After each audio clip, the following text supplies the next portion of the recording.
and data this morning, but I'm gonna go over what we discussed, and parents had questions over.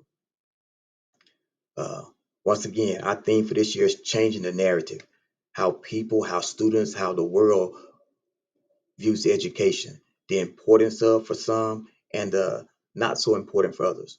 But our goal this year is to be successful with our students, for our students to feel successful and to be successful. So we're changing the narrative of how everyone views education, especially here at Jones Middle School. Uh, our conversation this morning was dealing with the universal screener. As a district, we test students at the beginning of the school year, the middle of the school year, at the end of the school year. This gives us data on how your child and how we're doing. It lets us know when a kid comes in exactly where they are and what we can do to try to help or even to get our kids to be successful. So that's what the universal screener is for. Uh, so when we do our universal screener, we do it over math and reading, the two most tested subjects in the state. So let's talk about our reading scores first. What you're looking at right now is how many students actually took the test. And we're going to talk about that piece later again at the end. But right now, this is the number of students who took the test, and we broke it up by ethnicity. As you see, we have 543 Latinx students who took the test, 492 African American students, 33 white kids, uh, my Asian students, 31 students, and our multiple race students, 18. So just keep that in the back of your mind, but we're going to bring it up again in just a few. So the first thing we're going to look at is the STAR proficiency rate. And what happens is our universal screener, it actually combines or not combine, it emulates STAR. It lets us know where our students stand if they took the test as of today.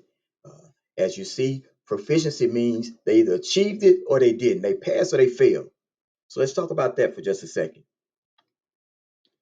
So here are our results from the test your child has been taking for the past couple of weeks. We took reading 1 week and we're finishing up math this past week here. Uh, for our white students, 51.5% were successful. Multiple race students, 50%. Our Asian students, 35.5%. Our Latinx students, 25.6%. And our African American students, 9.9%. Once again, proficiency means either passed it or failed it. So let's dig just a little deeper into those numbers. So from this data, it's saying that from my African American students, only 98 out of 430, 92 students who were tested are estimated to be at or above grade level on the STAR reading test or the state reading test. You guys, that's not a big number. Uh, if the test was given today, they say only 98% would either pass or fail. 98% would pass. They would be on grade level, and that's what we call meets, or they will be above grade level. Our Hispanic kids, 139 out of 543 students are estimated to be at or above a grade level on the state test. And for our white kids, 17 out of 33 students are estimated to be at or above grade level on the state reading test. You guys, this is important information for us. It should be important information for you also, uh, because not only does this screener let us know where kids are, it lets us know how we can help them. At the same time, it also lets us know what grade level our kids are reading on. And so your teacher's going to discuss that with your kids. If you need to, reach out to your teacher and say, hey, what grade level is my child reading on? And they can give you that, because now it's time for us to start saying, okay, what else can I do to assist my kid? Now, this is a big one. Like I said in the beginning, some of our students, they come in not reading on grade level. Some students come in two, sometimes three grades below their actual grade level. So we have to try to differentiate our lessons for everyone to see how we can better support our kids. So right here, you see the growth of each ethnicity. Our multiple race students, you see where they were earlier, but they were growing. Look at the rate they're growing, 70.6%. Our Asian students, 67.9%, really 68. Our Latinx students, 63.8%. Now remember, our Latinx students was at the bottom just a second ago.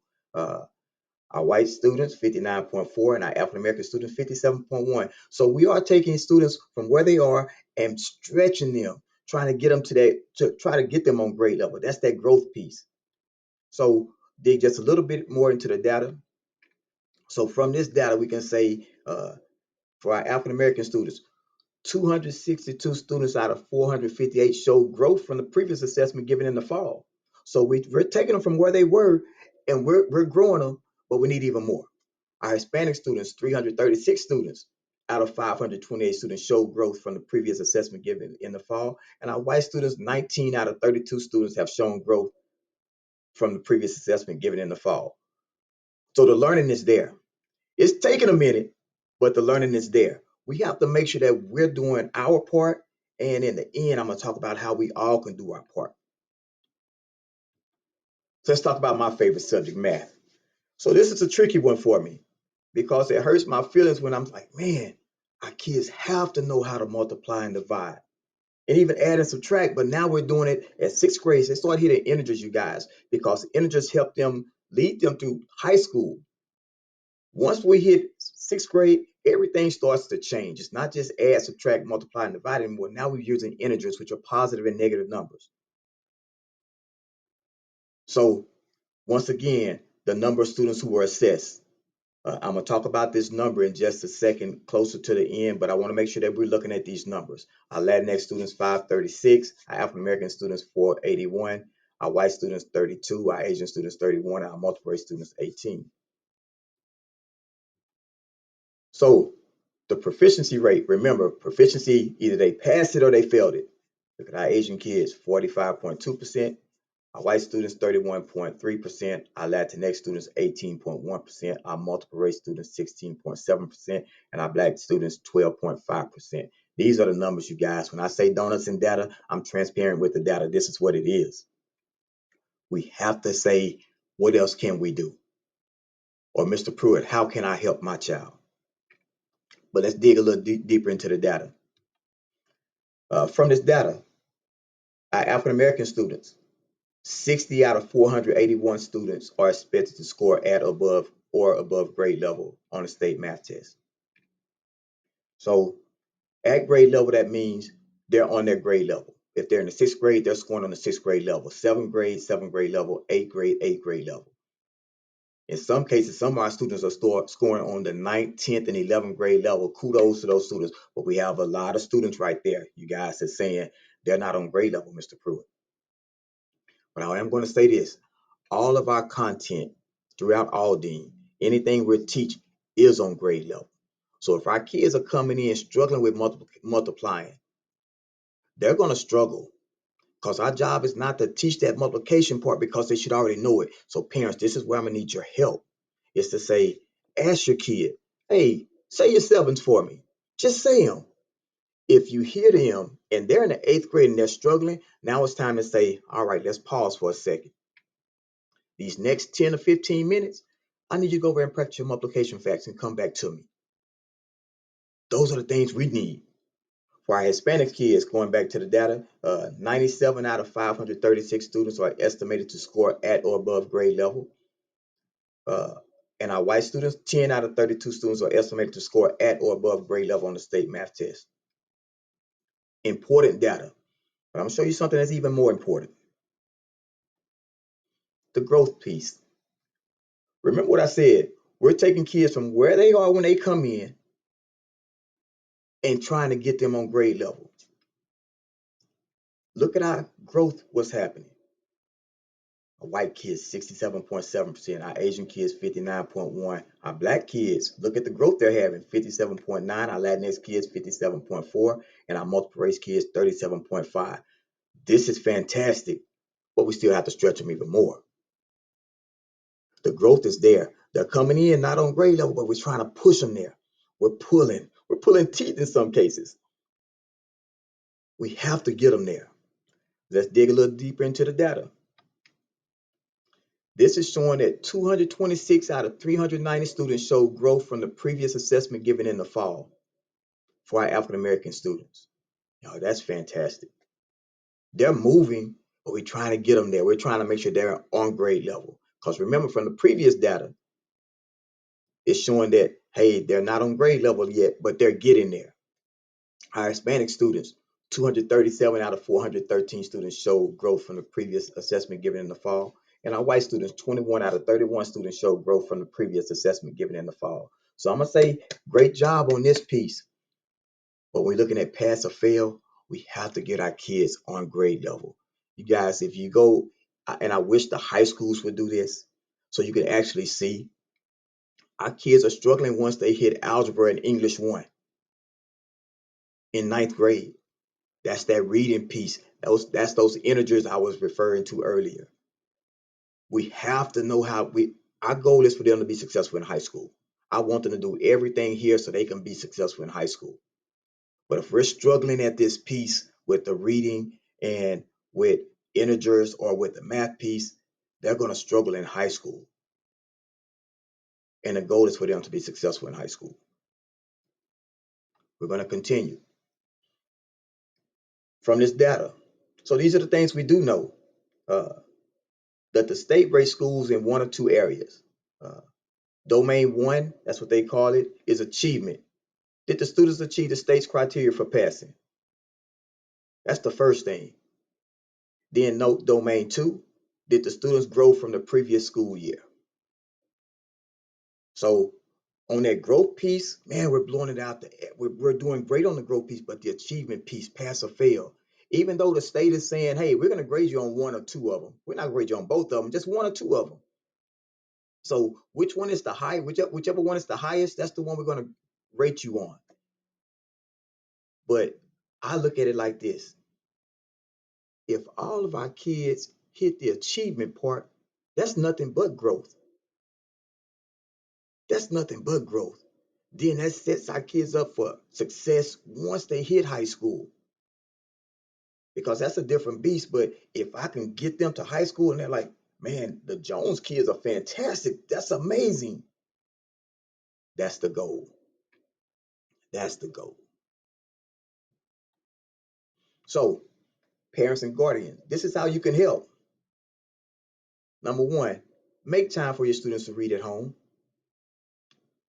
Create a device free time at home. Say, all right, everybody in the house. I know that's going to shock everybody, probably yourself also. Hey, from this time to this time, we're going to go 30 minutes without using our device. Everybody power down. But parents, you have to do the same thing. I know how our kids are. I know how they are about their devices. But if we make this a habit, then it becomes easier. Because at school, we're saying, put those devices away. We need you doing this. So if you didn't know, we had a book contest, a read contest. Everyone read. We asked parents, hey, this is the book right here. The book costs $6. Can you please get this book for your child? We want everybody in the whole building reading. As a matter of fact, I have my book right here. We want everybody in the whole building reading the same book. And we had a contest going on with the book. We may have had 35% of our kids get the book. You guys, our goal again is for our kids to be successful, but it takes us all. If we're asking, hey, just read for a few minutes, that's all we're asking. Put that device down and just read. It's amazing what your imagination can do. Number two, because I could keep going, ensure they are coming to school daily. Our attendance rate is 93%, which means we average about 84 students missing school. 84 students every day. Some we know that the sickness is still out there. Understand that. But every day, you guys, I would love to see our attendance rate at 96, 97, because that means we're here. We're getting everything, or you're giving us a chance to give our kids everything they can possibly have to be successful. Number three, log into your HAC account.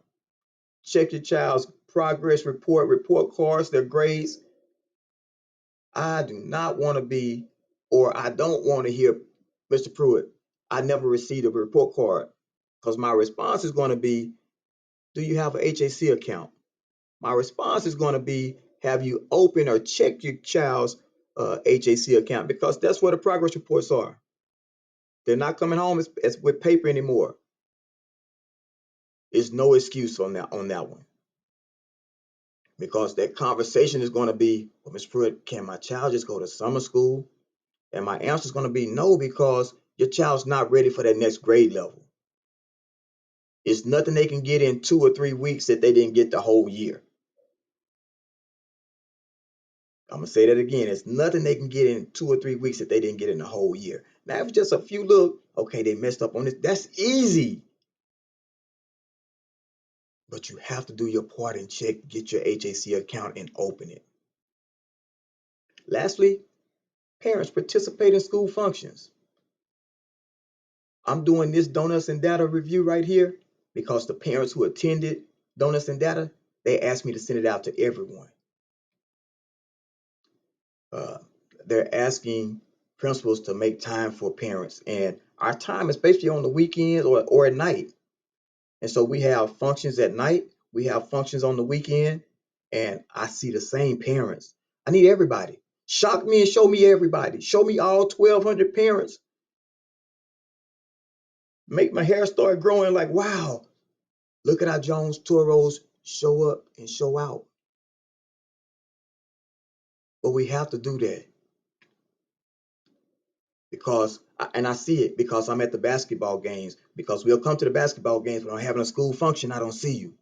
The academic piece, we have to show that academic piece. In closing, I chose this picture because we have to be speaking the same language or understanding the same language when it comes to education. How important it is. We have to show it. And if we're speaking the same language, that means we're rowing in the same direction. And by rowing in the same direction, that means we're going to get there. We're going to get our kids there. Like I say, my goal is not just Jones Middle School. My goal is for our kids to be successful in high school. It is. I go to the graduations. I love to hear when my tour rows go across the stage because I'm coming in to see them before they go across the stage. And it makes me proud when I see my kids, man, you did it. Man, you did it. But then I also see those who are in the audience who didn't do it. And so I address them also. What happened? I want to keep this light. I want our kids to be successful. And you keep hearing me say it. And like I tell them, I'm always check on you. For my Nimitz kids, they'll tell you, I go to Nimitz and check on my kids. But I want our kids to be successful. And we can't do it, or it's going to be difficult to do it if we're speaking different languages about academics. Not just the fun stuff, you guys. Not just the fun stuff. Not just the sports, not going on field trips, but the actual academic piece. So in closing, I just want to say together we make this work. And I pray that you watch this video and you see one of your neighbors and they have kids that go to Jones, and you say, hey, did you watch the video? And if you didn't, you need to. Then you ask one more question. Have you checked your child's HAC account? In closing, I just want to say thank you again for listening. I appreciate you. Let's keep it going. Let's show that our kids are changing the narrative on education. Let's show that we as students, as teachers, as principals, as parents, that we are changing how they view our students in education. Last but not least, Toros. And I hope you guys said, have a great day.